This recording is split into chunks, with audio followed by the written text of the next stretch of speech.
అందరికీ శనార్థుల గీయాల కూడా వార్తాపత్రికల్లో ముచ్చట్లను పట్టుకొని వచ్చిన ఇక గీ ముచ్చట్లను స్పాన్సర్ చేస్తున్న వారు గురు ఆయుర్ కేర్ మోకాళ్ళు కీళ్ళు వెన్నుపూసలకు సంబంధించి శస్త్రచికిత్స అవసరం లేకుండా ఆయుర్వేదంలో సరికొత్త వైద్య విధానం కావాలంటే గివీలను సంప్రదించాలి.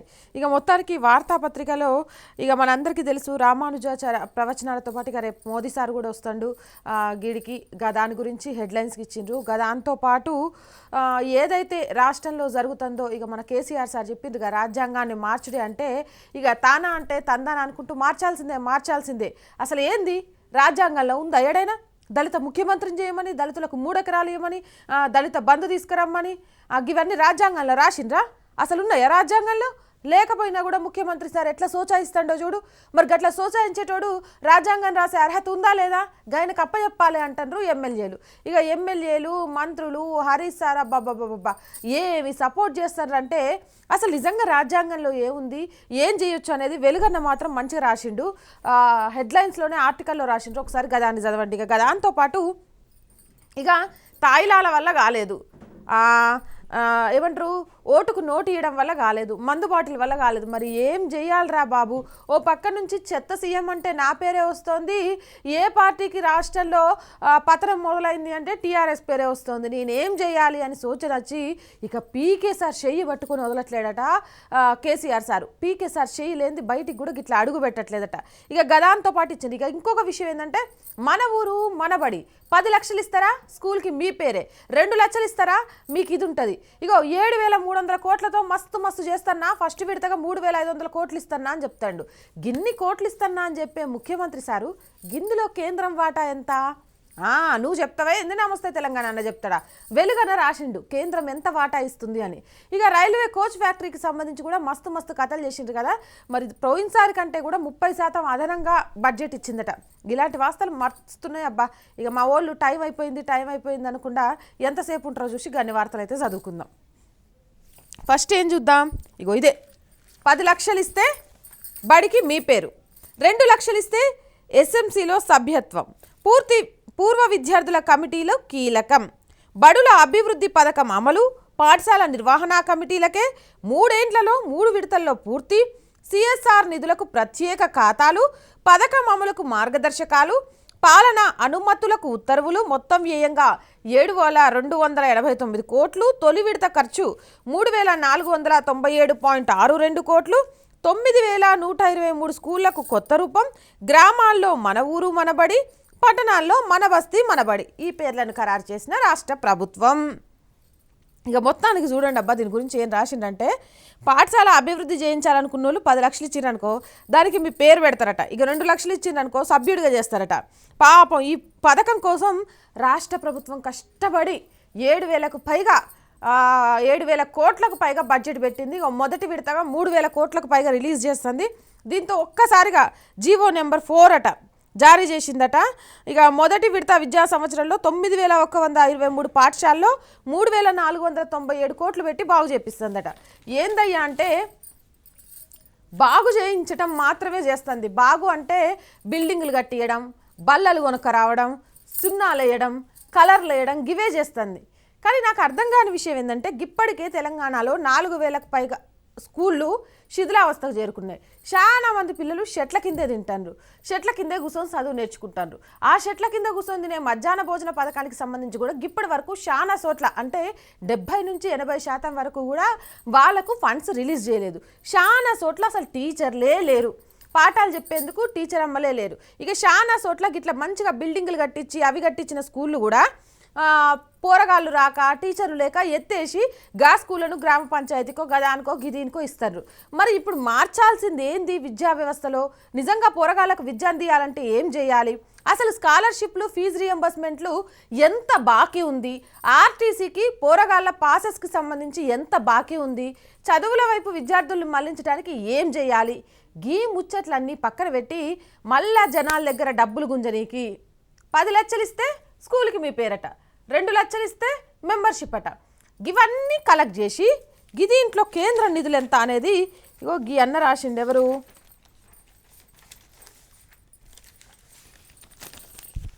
సౌత్ ఇప్పుడే ఇది వెలుగన్న లోపల రాసిండు అబ్బా. బయట రాస్తే మంచిగా ఉండేది కానీ నేను ఇందాక వచ్చేటప్పుడు ఆఫీస్కి వచ్చేటప్పుడు చదువుకుంటూ వచ్చినాయి.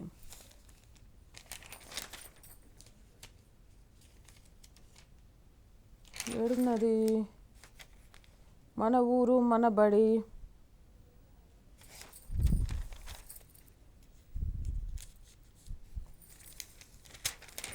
ఏడపోయిందబ్బా?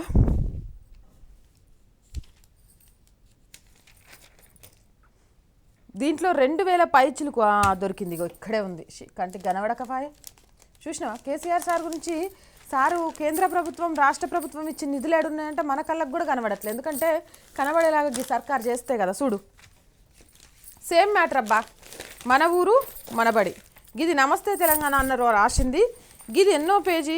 4వ పేజీలో వెలుగన్న రాసింది. ఎంత క్లారిటీ రెండింటి మధ్య మిస్ అయిందనేది నేను చదువుతా చూడండి. ఫస్ట్ ఫేజ్లో 3500 కోట్లు అవసరం పడింది. ఇందులో 2500 కోట్లు కేంద్రం నుంచే.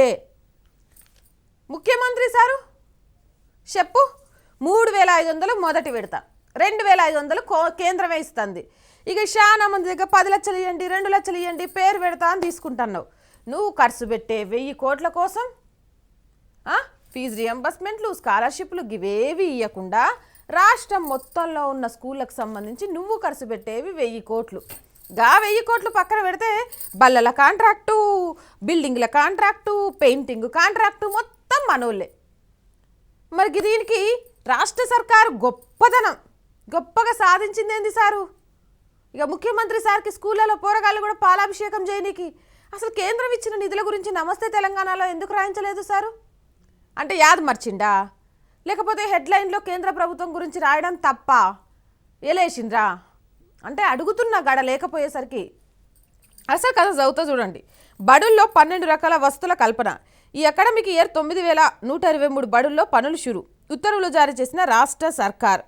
ఇక బడుల్లో ఫెసిలిటీస్ కోసం రూపొందించిన మన ఊరు మనబడి కార్యక్రమానికి కేంద్ర నిధులే ఎక్కువ రాష్ట్ర సర్కార్ ఖర్చు చేయనున్నది. ఈ పథకానికి అవసరమైన ఫండ్స్ను Samagra Shiksha Abhiyan, NREGA, ACDP, NABARD, SC ST subplan, Zilla Parishad, మండల పరిషత్, గ్రంథాలయ సంస్థల నుంచి సేకరించనున్నట్లు రాష్ట్ర ప్రభుత్వం స్పష్టం చేసింది. 3 ఏళ్లలో 7289.54 కోట్లు ఖర్చు చేస్తామని తెలిపింది. ఈ స్కీమ్కి సంబంధించిన పరిపాలనాపరమైన అనుమతులిస్తూ గురువారం విద్యాశాఖ secretary Sandeep Kumar Sultania GO number 4ని రిలీజ్ చేశారు. ఫస్ట్ ఫేజ్లో ఎక్కువ మంది పిల్లలున్న 9123 స్కూళ్లలో ఈ ఏడాది ప్రారంభించనున్నారు. ఫస్ట్ ఫేజ్లో ఖర్చు చేసే సుమారు 3500 కోట్లలో కేంద్ర ప్రభుత్వ స్కీమ్స్ నుంచి వచ్చే 2500 కోట్లకు పైగా మరో 1000 కోట్లు వివిధ రూపాల్లో రాష్ట్ర సర్కార్ సేకరించనున్నట్లు ఓ ఉన్నతాధికారి చెప్పిండ్రు. వేరే దగ్గర నుంచేనా ఈ 1000 కోట్లు కూడా? మన సార్ పెట్టేది ఏం లేదన్నమాట. ఇందులో డొనేషన్లను ప్రోత్సహించేందుకు రాష్ట్ర సర్కార్ కొత్తగా ఆలోచిస్తుంది. 10 లక్షలు ఆపై విరాళం ఇస్తే స్కూళ్లలోని ఓ గదికి డోనర్ సూచించే పేరు పెడతారు. 2 లక్షలు ఆపై ఇస్తే మేనేజ్మెంట్ కమిటీలో మెంబర్గా అవకాశం ఇస్తారు. ఇక చేపట్టే పనులేంటి అంటే అవసరమైన ఏజెన్సీలను ఎంపిక చేస్తారు. సాంకేతికపరమైన అనుమతులకు సంబంధించి ఇంజనీర్లు పర్యవేక్షిస్తారు. ఇంజనీర్లు ఉండాల్సిందే మనోళ్ళే. అట్లా ఇంజనీర్లు అధికారులు ఉండాలి. అదే మొన్న రజత్ కుమార్ సార్ కూతురు పెళ్లి చేసుకున్నాక ఇక అధికారులందరికీ మంచిగా అనిపించుంటుంది, అర్రే నా కూతురు పెళ్లి కూడా మంచిగా ఫలక్నామా ప్యాలెస్లో చేస్తే బాగుండు కదా అని. తోటికి సహకరిస్తారులేండి, కంగారు పడకండి. పనులన్నీ స్కూల్ మేనేజ్మెంట్ కమిటీల భాగస్వామ్యంతో చేపడుతున్నాయి. నీటి వసతితో టాయిలెట్లు ఏర్పాటు, కరెంటు, తాగునీటి సౌకర్యం, స్టూడెంట్ టీచర్లకు అవసరమైన ఫర్నిచరు, స్కూల్కి రంగులు, మరమ్మతులు, గ్రీన్ చాక్ బోర్డులు, కాంపౌండ్ వాల్స్ కట్టడం, కిచెన్ షెడ్ల నిర్మాణం, ఆధునిక హంగులతో కొత్త క్లాస్ రూమ్ల నిర్మాణం, ఉన్నత పాఠశాలలో డైనింగ్ హాల్స్, డిజిటల్ విద్యకు అవసరమైన సౌకర్యాలు, సవలతులు పెంచడం వల్ల ప్రభుత్వ స్కూళ్లలో స్టూడెంట్ల సంఖ్యను పెంచడం, నాణ్యమైన విద్యను అందించడం ప్రభుత్వం లక్ష్యంగా పెట్టుకుంది. మీ లక్ష్యాలన్నీ చక్కగా ఉన్నాయి, కానీ ఈ లక్ష్యాలన్నిటి వల్ల బాగుపడేది కాంట్రాక్టర్లే. అందులో మనం పెట్టింది ఏమి లేదయ్యా. కేంద్ర ప్రభుత్వం నుంచి డోనర్ల నుంచి వచ్చినాయి మన ముఖ్యమంత్రి సార్ బొమ్మ పెట్టుకొని ఆడబెట్టుకోవాలి. కానీ ఇవన్నీ చేసే ముందు గవాళ్ళకు చదువు చెప్పడానికి సరిపడా టీచర్లు అమ్మలు ఉన్నారా అంటే చదువు చెప్పే టీచర్ అమ్మరు లేకపోయిందనుకో గిన్ని వస్తువులు కల్పించి మీరు ఒక పెద్ద గ్రీన్ షాక్ బోర్డో ఏదో పెట్టించేసి గడ రాయనీకి ఎవరుంటారు? అలాగే పీఈటీలు, ఎందుకంటే పోరగాళ్ళకు మంచిగా వ్యాయామం అనేది చాలా అవసరం అబ్బా. దానివల్ల మైండ్ రిలీఫ్ అవుతుంది, కాన్సన్ట్రేషన్ పెరుగుతాయి చాలా. మరి గలాంటి పోస్టులను, అలాగే బుక్స్ అంటవా, ఇక మన సర్కార్ ఇచ్చే బుక్స్ ఇక అవి వద్దులే, ఒక గ్రంథాలయాలు ప్రతి స్కూల్లో, లేదా కనీసం న్యూస్ పేపర్ అంటే ఇక ఫ్రీ అని నమస్తే తెలంగాణ అన్న పేపర్ వేస్తే బదనాం అయిపోతారు పోరగాళ్ళు. గది కాదు, న్యూస్ పేపర్లు అన్నీ కూడా. ఇక మళ్ళీ మందే కదా నమస్తే తెలంగాణ వేసేయండి, ఇక పబ్లిసిటీ కూడా పెరుగుద్ది అనుకుంటారేమో. గది వద్దులే, మిగిలిన పేపర్ల ముచ్చట చెప్తాను. ఎందుకంటే గీడ ఎంత మంచిగా రాసిండ్రు చూడబ్బా. 3,000 కష్టపెట్టి తొలి విడతగా ఖర్చు చేసి మా ముఖ్యమంత్రి సార్ చేస్తాడు గది గిది అని రాసిండ్రు. అసలు కథ గిది. అసలు కథ 3,500లో కూడా 2,500 కోట్లు కేంద్ర ప్రభుత్వం ఇస్తుంది. 1,000 కోట్లను మిగిలిన పథకాల నుంచి లేకపోతే గిట్లా ప్రజల నుంచి తీసుకొని వీళ్ళు చేసే పని ఏంటంటే కాంట్రాక్టర్లను బాగు చేయడం. వీళ్ళ భోజనాల సంగతి ఏమైంది? డైనింగ్ హాల్ పెద్దగా మంచిగా ఫ్యాన్లు ఉండి కూర్చోడానికి కుర్చీలు ఉంటే సరిపోవు కదా. మధ్యాహ్నం పెట్టే అన్నంలో నాణ్యత ఉండాలి. నాణ్యత ఉండాలంటే వాళ్ళకి ఇవ్వాల్సిన డబ్బులు మీరు ఇవ్వాలి. గవి లేవు. కానీ డైనింగ్ హాల్ మాత్రం పెద్దగా, ఇక కొత్త కొత్త బల్లాలు, కొత్త కొత్త బిల్డింగ్లు, రంగురంగుల అద్దడాలు. దేనికోసం? అందులో పాఠాలు చెప్పే పంతులమ్మలు ఉండాలి, పాఠాలనే పోరగాళ్ళు ఉండాలి. గవి 2 జరగాలంటే ముందు అసలు ఆ పోస్టులన్నీ భర్తీ చేయాలి. గిదొదిలేసి డాప్సర్ ఏందన్నో ఇక ఒకటి ఉంటాయిలే, కొన్ని సామెతలు చెప్పుకుంటే బాగో కానీ గట్లుంటాయి అన్నమాట. ఇక ఇంకొకటి అబ్బా, నిన్న వీళ్ళందరు నమ్మో ఏమో అనుకున్నా కానీ టీఆర్ఎస్ ఎమ్మెల్యేలా మజాక గిట్లా ఎమ్మెల్యేలు ఏడుండరబ్బా. ఇక Jeevan Reddy sir, ఈయనెవరు Guvvala Balaraju sir, Harish sir, ఒకళ్ళేంది ఇద్దరేంది. ఇక నమస్తే తెలంగాణలో అయితే చాలా మంది పేర్లు రాసిండ్రు. గిడ చదువుతా చూడండి నేను. దళితుడిని సీఎం చేయాలని రాజ్యాంగంలో ఉందా? గువ్వల బాలరాజుని ఎమ్మెల్యే చేయాలని రాజ్యాంగంలో ఉందా? గువ్వల బాలరాజు ఏం చేయకపోయినా ప్రెస్ మీట్లో కూర్చొని ఇష్టం వచ్చినట్టు మాట్లాడి ఆయన చెప్తా ఉంటే కూడా చూస్తూ ఊరుకోవాలని రాజ్యాంగంలో ఉందా? ఇట్లా జనాలు అడగరా? సంక్షేమ పథకాల గురించి రాసి ఉంటుంది కానీ దళితులకు 3 ఎకరాలు ఇవ్వాలి, దళిత ముఖ్యమంత్రిని చేయాలని రాజ్యాంగంలో రాసి పెడతారా? ఆయన అసలు రాజ్యాంగం తెలుసా బాలరాజు సారు? ఏముంటాయో ఎప్పుడైనా చదివినవా? అసలు నిల్చొని నువ్వు భారతదేశం నా మాతృభూమి, భారతీయులందరూ నా సహోదరులు చదువు చూద్దా. ఇంత మంచి ముచ్చట్లు చెప్పినావు, నీకు ఆ ప్రతిజ్ఞ గుర్తుందా? స్కూల్లో చేసింది అసలు? ఈయన చెప్తాడు చూడండి, వామ్మో రాజ్యాంగంలో దళితులకు 3 ఎకరాలు ఇవ్వని. ఇక కేసీఆర్ సార్ దళితులకు 3 ఎకరాలని ఎట్ట ముంచిండో తెలుసు కదా. ముంచుడు ఇవ్వాలని రాజ్యాంగంలో రాయాలా? ఎలక్షన్లు వస్తే వచ్చే పథకాలు ఇస్తామని 1,000 కోట్ల బడ్జెట్లు, ఆ 1,000 కోట్లు ఏడిగిపోతాయో కానీ పేదోడు బతుకు మారదు. ఇలాంటి ఏమంటారు బొమ్మ చూపించేయన్నీ రాజ్యాంగంలో రాయాలా? ఈయన చదవండి, 3 ఎకరాలు ఇవ్వాలని ఉందా?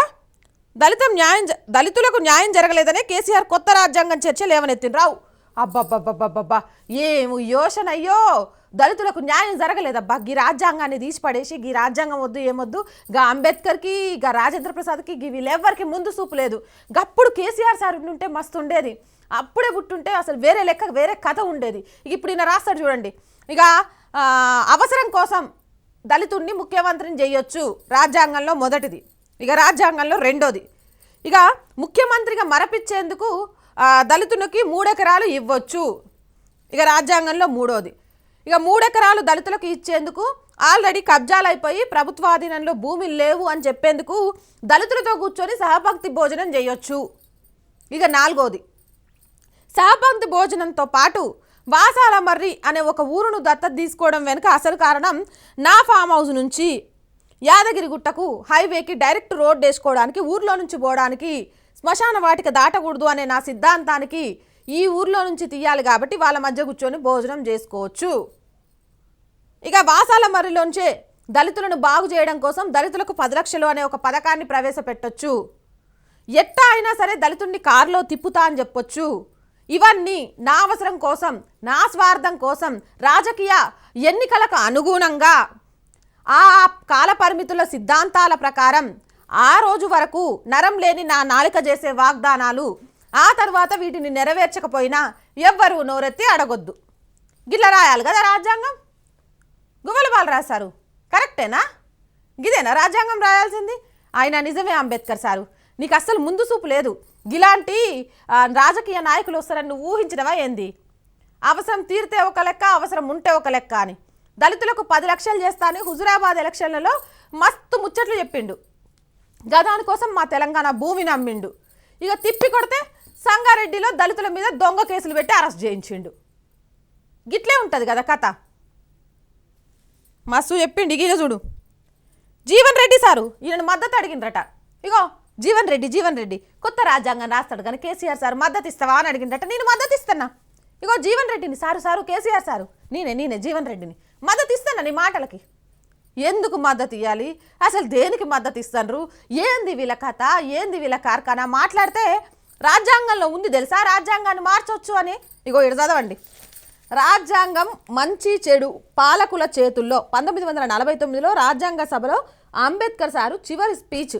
ఇందులో ఏ ఏ అంశాలు ఉన్నాయి, లేకపోతే రాజ్యాంగాన్ని తీసేయొచ్చని ఎవరు అంబేద్కర్ సార్ చెప్పిండని మస్తు మాట్లాడతాను కదా. ఈ ఒక్క ఆర్టికల్ చదవండి చాలు, ఎందుకంటే ఈ ఆర్టికల్ మొత్తం చదివేలోపు మన ప్రోగ్రామ్ టైం అయిపోయింది కాబట్టి నేను చదవలేకపోతున్నాను. ఒకసారి మీరు కూడా చదవండి.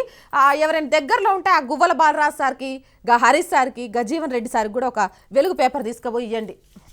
ఇక అసలు మొత్తం కథ చదువుతూ చూడండి వీళ్ళది. Paper number 3 వచ్చేసిందబ్బా. అంబేద్కర్ స్ఫూర్తితో కొత్త రాజ్యాంగం తెస్తావు జీవన్ రెడ్డి. ముఖ్యమంత్రి సారేమో రాజ్యాంగానికి సంబంధించి ఏం చేయాలా, ఏ అంశాలు పెట్టాలా అని ఆలోచిస్తూ ఉంటాడు. ఇక జీవన్ రెడ్డి సారు ఇలా ముఖ్యమంత్రి సార్ కుర్చీలో కూర్చుంటే గడ కూర్చొని ఆయన చెప్పే అన్ని రాసుకుంటూ ఉంటాడు.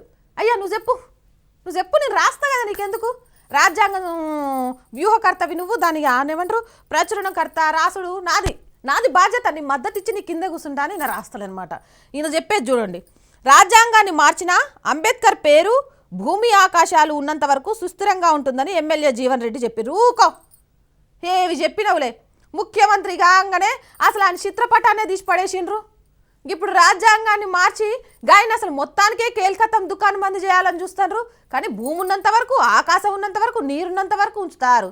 ముందు ప్రగతి భవన్లో ఆడ సచివాలయంలో అంబేద్కర్ సార్ ఫోటో బీకేసి ముఖ్యమంత్రి సార్ ఫోటో పెట్టుకున్నాడు. గది మార్చి చూపించు, ఫస్ట్ గది మార్చు, తర్వాత నింగి నేల ఆకాశం. నువ్వు గుర్తుపెట్టేదేంది, మాకు గుర్తులేదా? జీవన్ రెడ్డి సార్ చెప్తేనే గుర్తొచ్చిందా ఏంది? మీరన్నా మీ ముఖ్యమంత్రి సార్ రాసిచ్చిన స్పీచ్ చదవలేదని గవర్నర్ అమ్మ చేసే గణతంత్ర దినోత్సవ వేడుకలకు పోలే, కానీ మేమందరం కూడా జెండాకు సెల్యూట్ చేసినాం తెలుసా. అంబేద్కర్ స్ఫూర్తితోనే కొత్త రాజ్యాంగం తెస్తామన్నారు. తెలంగాణ ఉద్యమం అప్పుడేమో ఉద్యమ స్ఫూర్తితో తెచ్చినామని, తర్వాత తెలంగాణ తెచ్చింది ఎవరంటే మా ముఖ్యమంత్రి సారే, డేటే జరుపుకోవాలి, మిగిలిన ఏంది వద్దొద్దు అని ఆ డేట్లను కూడా పాత్ర పెట్టినాం. మీరు అబ్బో రాజ్యాంగం రాస్తారు. ఇక అంబేద్కర్ అసలు మీకు ఎవరైనా ఇచ్చిండ్రా? జీవన్ రెడ్డి సార్ ఒక మాట అడుగుతా చెప్పు, నేను రాజ్యాంగం రాయమని ఎవరైనా చెప్పిండ్రా? మీరు రాస్తానరా? ఓయమ్మో, ఇక సినిమా స్క్రీన్ ప్లే, దర్శకత్వం, మాటలు ఇక ఏదో ఉంటుందిగా, మొత్తం చేసేస్తాను అప్పుడే. ఎలక్షన్కి ముందు జై భీమ్, తర్వాత నై భీమ్, బీజేపీ స్టైల్ అని విమర్శించింది. ఇది మాత్రం మస్తు చెప్పినావు. ఎన్నికలకు ముందు జై భీమ్, హుజురాబాద్ ఎలక్షన్లు చూసినాం కదా, దళితులకు అమ్మమ్మమ్మ మోకరిల్లిపోయి 10 లక్షలు. ఇగో ఇంట్లో నా భార్యను అడిగొచ్చిన, ఏమంటావమ్మా మన ఇద్దరికి తినడానికి ఒక ముద్దు ఉంది కదా, అయ్యో మన ఇద్దరికి తినడానికి ఇంత బువ్వ దొరకదా అయ్యా, పో దళితులు ఉద్ధరణ చేసినా ముందు దళితుల బాగు చేయంటే. హుజురాబాద్ ఎలక్షన్లు అయిపోయి ఎన్ని రోజులు అయిపోయింది? హుజురాబాద్ ఎలక్షన్లకు 3 నెలల ముందు, అంటే గప్పటి నుంచి ఇప్పటి వరకు దాదాపు ఒక 6 నెలలు వేసుకుందాం, మినిమం ఇంకెక్కువే అయింది కానీ గంత వేసుకుందాం. 6 నెలల్లో 60 మంది రైతులు బతుకులు కూడా 60 మంది దళితుల బతుకులు కూడా మారలేదు. ఈయన మళ్ళీ ఏంది జై భీము, తర్వాత ఇంకొకటట తెలంగాణ కోసమే ఫస్ట్ జై భీమ్ అని దళితుల్ని వాడుకున్నావు, తర్వాత నై భీమ్ అని నువ్వు వెళ్ళి ముఖ్యమంత్రి సీట్లో కూర్చున్నావు. మళ్ళీ రెండోసారి ఎలక్షన్లు వచ్చేసరికి దళితుల కోసం జై 3 ఎకరాలు అన్నావు, తర్వాత నై 3 ఎకరాలు అన్నావు. మళ్ళీ హుజురాబాద్ ఎలక్షన్లు వచ్చేసరికి దళిత బంధు అన్నావు, తర్వాత నై బంధు అన్నావు. ఇక కనబడుతూనే ఉంది జై భీమ్ ఎవరు, నై భీమ్ ఎవరు. ఎందుకు చెప్పు, మిమ్మల్ని ఇవన్నీ అడిగినరా వాళ్ళు? అనడం ఎందుకు, గిట్లా ఇజ్జత్ దించుకోవడం ఎందుకు? జనాలు ఎంత ట్రోల్ చేస్తారో తెలుసా. అసలు జీవన్ రెడ్డి సార్ అంటే కామెడీ పీస్ అయిపోయిండు సోషల్ మీడియాలో. గాయన ఎవరైనా ఏమంటారు, పోరగాళ్ళు ఏడుస్తుంటే గాయన వీడియో పెట్టిండట, గాయన మాట్లాడే మాటలు గాయన చేసే చూసిగా పోరగాళ్ళు కూడా నవ్వుతారట. గట్ల అయిపోయిండు సోషల్ మీడియాలో. కావాలంటే ఫేస్బుక్ ఓపెన్ చేసి చూడండి. ఇక జీవన్ రెడ్డి సార్ మీద ట్రోల్స్ అని కొట్టండి, ఘోరంగా వస్తాయి. ఇక గువ్వల బాలరాజు సార్ ఏం చెప్పిరో చదువుదాం. దళితుడిని సీఎం చేయాలని 3 ఎకరాల భూమి ఇవ్వాలని రాజ్యాంగంలో ఉందా అని టీఆర్ఎస్ ఎమ్మెల్యే గువ్వల బాలరాజు ప్రశ్నించిండ్రు. ఇవన్నీ లేవు, దళిత సాధికారత చేయాలని, దళితుల్ని ముందుకు తీసుకురావాలని, వాళ్ళని బాగు చేయాలని రాజ్యాంగంలో లేవు.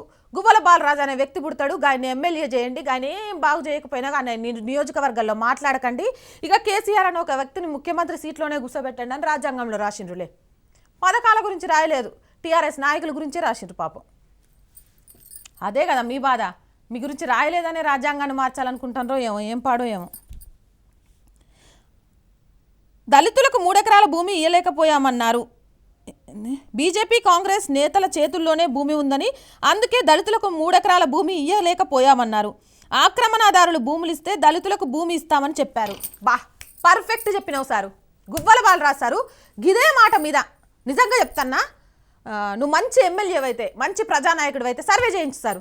ఏ పార్టీ నాయకుల దగ్గర ఎక్కువ భూమి ఉంది? మనకు చట్టపరంగా ప్రతి వ్యక్తి దగ్గర వాళ్ళ పేరు మీద గింత భూమికి మించి ఉండకూడదు.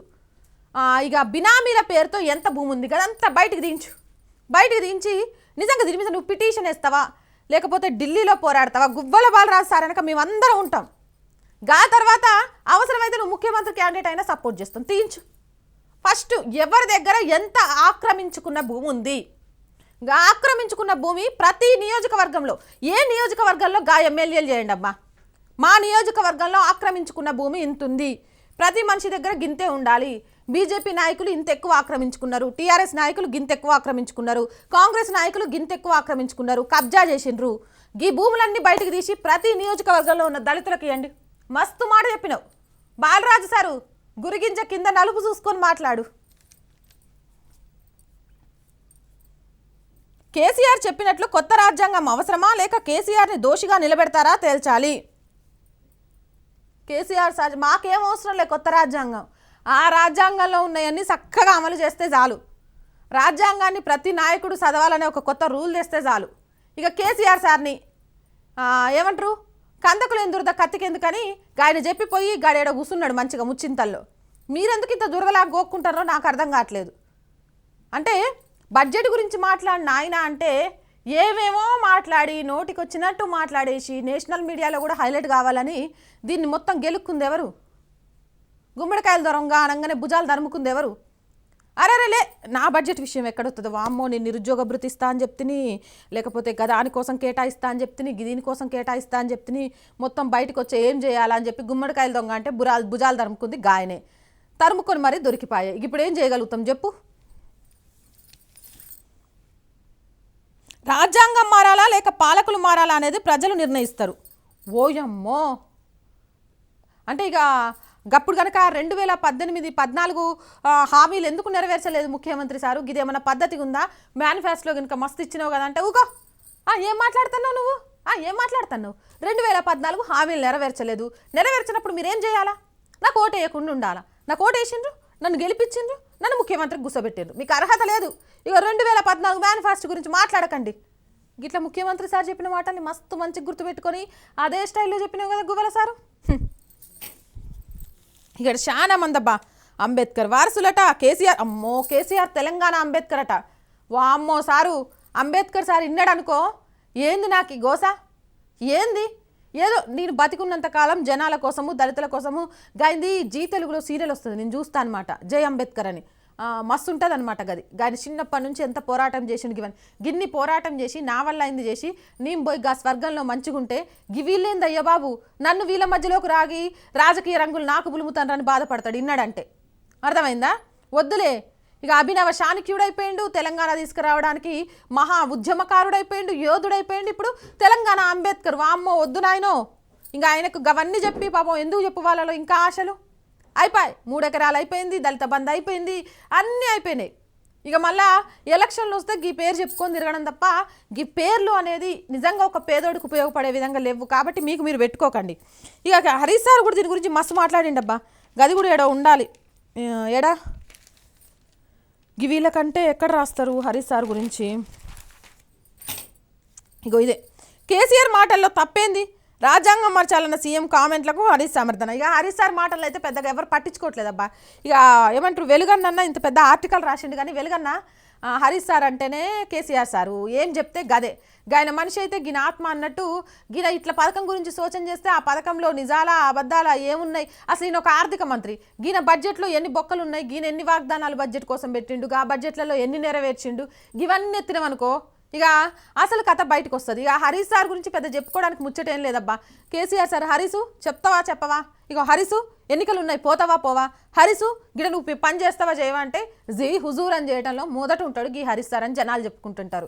ఇక కాబట్టి ముఖ్యమంత్రి సార్ని రేపు అంబేద్కర్ కాదు రాజ్యాంగం రాసింది గా రోజు ప్రెస్ మీట్లో నేను మాట్లాడినా, ఇక నేను మాట్లాడిన తర్వాత చాలా యోచన చేసి చిన్న చిన్న సవరణలు చేసిండ్రు, నా వల్లే ఈ సవరణలు జరిగినాయి అంటే ఇక గది మారినట్టే. ఇక నుంచి అంబేద్కర్ పేరు తీసేయండి, కేసీఆర్ సార్ పేరు పెట్టండి అన్నా కూడా వీళ్ళంతా పెట్టాల్సిందే అనే రకాలు. కాబట్టి వీళ్ళ గురించి పెద్దగా పట్టించుకోవసరం లే. అయితే అసలు ఇవన్నీ కారణం ఏంది, ఏం జరుగుతుంది తెలంగాణలో అంటే ఇగో గిది పీకేను వెనక పెట్టుకొని ముంగిటికి వెళ్తున్న కేసీఆర్ సారు. తెలంగాణలో ముందొకళ్ళు లేనిది నడిచే పరిస్థితి కూడా లేదు కేసీఆర్ సార్కి.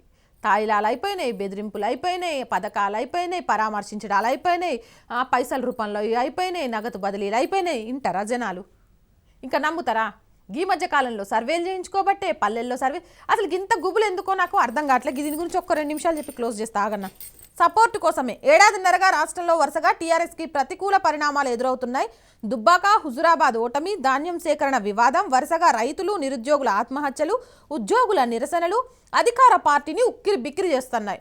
బీజేపీ కూడా రాష్ట్ర రాజకీయాలపై ఫోకస్ పెట్టడంతో చిక్కుల్లో పడ్డామనే భావన టీఆర్ఎస్లో వ్యక్తమవుతుంది. అందుకే కేంద్రాన్ని టార్గెట్ చేసుకొని కేసీఆర్ వరుసగా ప్రెస్ మీట్లు పెడుతున్నారనే వాదనలున్నాయి. అయితే జాతీయ స్థాయిలో కేసీఆర్ని సపోర్ట్ చేసే లీడర్లు లేకపోవడం, ఈయన అనుకుంటే అయిపోయిద్దా, ఉండాలి కదా. ఇతర రాష్ట్రాల సీఎంలు కూడా కలిసి రాకపోవడం ఆయనకు మైనస్గా మారింది. అందుకే కేసీఆర్ ఏరికోరి పీకేని తెచ్చుకున్నట్లు టీఆర్ఎస్ లీడర్లు చెప్తున్నారు. టీఆర్ఎస్ లీడర్లైనా ఇంటి గుట్టు బయటేసింది. ఇతర పార్టీలు కలిసి రాకపోవడంతో ప్రశాంత్ కిషోర్తో కేసీఆర్ దోస్తీ, ఆయనకు పరిచయాలతో గట్టెక్కాలనే వ్యూహం. ఫస్ట్ ఇన్నింగ్స్ ఫెయిల్ అవ్వడంతో సెకండ్ ట్రయల్స్. పీకే పాపులారిటీపై ఆశలు. జాతీయ స్థాయిలో Prashant Kishor popular election strategy 2014 నుంచి ఇప్పటి వరకు పలు రాష్ట్రాల్లో ఆయన రచించిన వ్యూహాలు సక్సెస్ అయ్యాయి. ఈ నేపథ్యంలో తెలంగాణలో కూడా తనకు పేరు తెచ్చిపెట్టే ఆర్గనైజేషన్స్ ఐపాక్ యాక్టివిటీని ఇతర రాష్ట్రాలకు విస్తరించే పని పెట్టుకున్నాడు. ఇందులో భాగంగా కేసీఆర్తో కలిసి పనిచేసేందుకు ప్రశాంత్ కిషోర్ ఓకే చెప్పినట్లు టీఆర్ఎస్తో కుదిరిన ఒక ఒప్పందం మేరకే ఇప్పటికే పీకే హైదరాబాద్ కేంద్రంగా యాక్టివిటీలు మొదలుపెట్టాడు. అవసరమైన సిబ్బందిని రిక్రూట్ చేసుకునే పనిలో ఉన్నారు. ఇక్కడ పనిచేసేందుకు క్యాంపెయినింగ్ మేనేజర్లు కావాలని ప్రకటనలు కూడా జారీ చేశారు. ఇక మొత్తానికి అర్థమైంది కదా, కేంద్రం మీద అక్కస్సుతో కేసీఆర్ సార్ ప్రెస్ మీట్లు పెట్టట్లేదు. తెలంగాణలో తన స్థాయి, తన పార్టీ స్థాయి పడిపోయి నేషనల్గా తను రాజకీయంగా ఎదగడానికి ఇతర పార్టీలు, ఇతర రాష్ట్రాల ముఖ్యమంత్రులు కలిసి రాకపోవడంతో ఏదో రకంగా మన శత్రువు ఎవరైతే ఉంటాడో ఆ శత్రువును ప్రజలందరి దృష్టిలో శత్రువుగా చిత్రీకరించే ప్రయత్నం చేస్తే నేను హీరోనైపోతాను అనే ఒక పిల్లి కళ్ళు మూసుకొని పాలు దాగే సామెతలాగా ప్రవర్తిస్తున్న తీరు వల్లే పాపం ఆయన నోరు జారి ప్రెస్ మీట్లలో మాట్లాడుతాడు కానీ లేకపోతే నోరు జారేటోడు కాదు. ఒక పక్కన నుంచి టెన్షన్, ఒక పక్కన నుంచి ఏమైపోతుందో అనే ప్రెషరు, ఏడికి పోని వ్యతిరేకత, అటు రాష్ట్రాల సీఎంలు కలిసి రావట్లేదు, లేకపోతే ఇంకొక దగ్గర పాపులారిటీ పెంచుకుందామంటే కావట్లేదు, ధాన్యం మీద యుద్ధం చేద్దామని చూస్తే ఫామ్ హౌస్ బండారం బయటికి రాకుండా అయిపోయింది, నిరుద్యోగులు ఆత్మహత్య చేసుకుంటారు, ఉద్యోగులు ఎదురు తిరుగుతున్నారు, ఎక్కడికి పోయినా ఎదురవుతుంది. ఇక ఇప్పుడు ఎవరయ్యా నాకు దిక్కు అంటే పీకే నువ్వే నా దిక్కు అనుకొని ఆయనకు దండం పెట్టి నువ్వు అడిగేస్తే నీ అడుగనుక మడుగులొత్తుతా, నువ్వు ఇక్కడ ఒక కంపెనీ పెడితే రిక్రూట్ చేసి పెడతా, నీకు ఎన్ని కోట్లు కావాలో చెప్పు ఇచ్చి పెడతా, కానీ ముఖ్యమంత్రి సీట్ లేకుండా నేను బతికుండలేను, జర నన్ను ఆదుకో అని పీకే సార్ వెనక తిరుగుతుండట కేసీఆర్ సారు. ఇగో గిది మంచిగా వెలుగన్న ఫ్రంట్ పేజీలోనే గియా ఆర్టికల్ కూడా రాసిండు. ఇక ఇట్లా షాన్ ఉన్నాయి కానీ అలా టైం అయిపోయింది కదా. మొత్తానికి పీకే సార్ని ఎంత బాగా పట్టుకున్నాడు. అయినా ప్రతిసారి వర్కౌట్లు ఇవన్నీ స్ట్రాటజీలు జరుగుతాయి అనుకోవద్దు. ఏ స్ట్రాటజీ చేసినా ఏం చేసినా ప్రజలలో ఒక నమ్మకం అనేది ఉండాలి. గది ఉంటేనే మిమ్మల్ని ఆ స్థాయిలో నిలబెడతారు. ఇక స్థాయి కాదు అనుకుంటే ఇక అప్పుడు రజత్ కుమార్ సార్ కూతురు పెళ్లి చేసినట్టు చేయడానికి అవే ఉందిలే, కోట్లు ఖర్చు పెట్టడంలో మీకు పెద్ద విషయం కాదులే, కానీ అట్లాంటివి కూడా ఏర్పాట్లు చేసుకుంటారు. కానీ ఏం చేసినా సరే సార్ అయితే తెలంగాణలో టీఆర్ఎస్కి అనుకున్న సీట్లు వచ్చేంత సీను లేదు. పీకే సార్ వ్యూహం కూడా ఫస్ట్ ఫెయిల్యూర్ తెలంగాణ నుంచే స్టార్ట్ అయింది అని తెలంగాణ ప్రజానికం మాట్లాడుకుంటారు. చూడాలి మరి ఏమైంది. పీకే సార్ స్ట్రాటజీకి మన చాణక్య తెలివితేటలు తోడైతే బీజేపీని ఇంకెంత బదనాం చేయడానికి ప్రయత్నిస్తారు, గది తిప్పికొట్టడానికి బీజేపీ ఎలా ఉంటుంది, తనను తాను నిరూపించుకోవడానికి రాష్ట్రంలో ఏం చేస్తుంది, ఈ రెండింటి మధ్య కాంగ్రెస్ నేనున్నా అంటూ ముందుకు వస్తుంది. నిజంగా ఉన్నాలాగా ఉంటుందా, ఉండేది అనేలాగా ఉంటుందా అని తెలవాలంటే కాలమే చెప్తా ఉండాలి. ఇక ఇవాల్టి వార్తాపత్రికల్లోని ముచ్చట్లు రేపు కూడా మస్తు ముచ్చట్లను పట్టుకొని వస్తాయి. ఇక ఈ కార్యక్రమాన్ని స్పాన్సర్ చేస్తున్నవారు గురు ఆయుర్ కేర్. మోకాళ్ళు, కీళ్లు, వెన్నుపూసలు, మెడనరాలకు సంబంధించి శస్త్రచికిత్స అవసరం లేకుండా ఆయుర్వేదంలో సరికొత్త వైద్య విధానం కావాలంటే వీళ్ళని సంప్రదించండి. గ్యాల్టికైతే వెళ్ళొస్తా. శనార్థి.